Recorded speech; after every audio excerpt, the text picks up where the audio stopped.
ચાલો હવે જોઈએ ઉદાહરણ 5.5. રેલવે પ્લેટફોર્મની ખરબચડી સપાટી પર એક બહેન પતરાની પેટી ઘસડે છે. તેણી 10 મીટર અંતર સુધી 100 ન્યૂટન બળ લગાડે છે.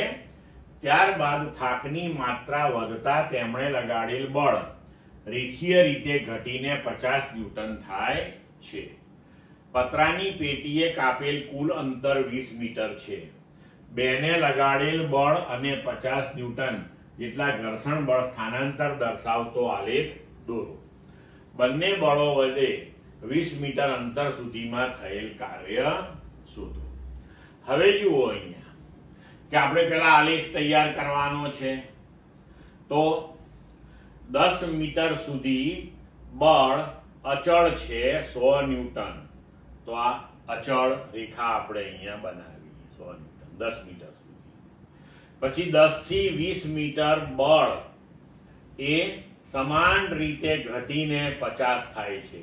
તો આ C થી E રેખા આપણે બળનો ઘટાડો દર્શાવ્યો 100 થી 50 સુધી. બરોબર છે.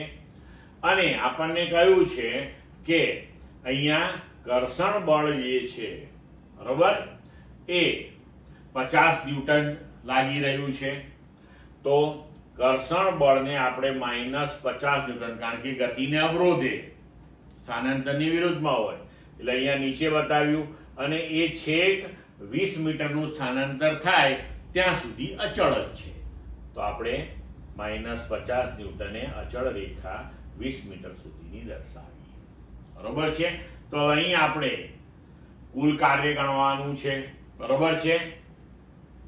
તો સ્ત્રી વડે થતું કાર્ય પહેલા ગણીએ આપણે.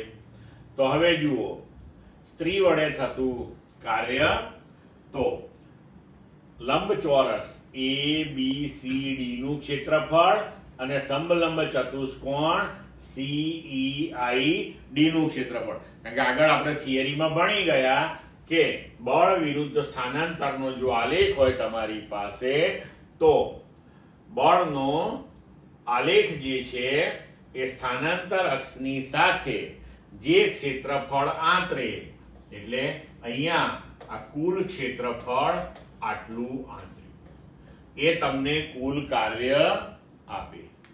પણ અહીંયા આગળ આપણું આ જે કુલ ક્ષેત્રફળ છે તેને આપણે બે વિભાગમાં વહેંચી નાખ્યું જેથી ગણતરીમાં સરળતા રહે. કે એક ભાગ આપણો લંબચોરસ બને છે એટલે એને આપણે અલગ રાખ્યો, અને એક સમલંબ ચતુષ્કોણ બને છે તો એને આપણે અલગ કર્યો અને ગણતરી કરીએ હવે. બરોબર.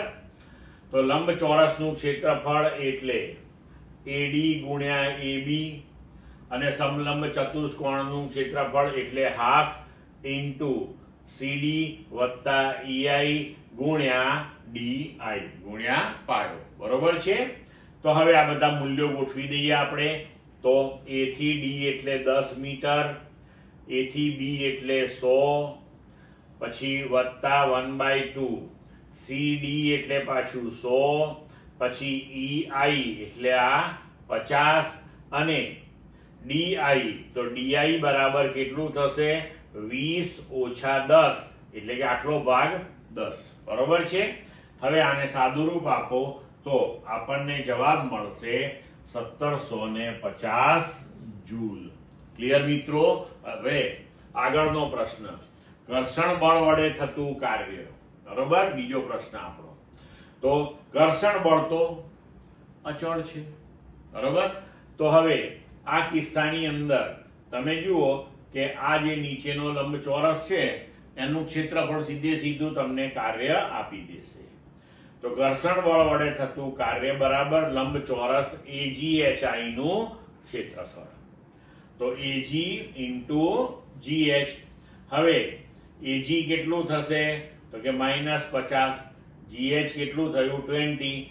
તો આનો જવાબ મળ્યો 1000 જૂલ. એટલે કે બળ અક્ષની ઋણ તરફના ક્ષેત્રફળનું ચિહ્ન ઋણ હોય છે એટલે આ ઋણ આવ્યું. ક્લિયર મિત્રો.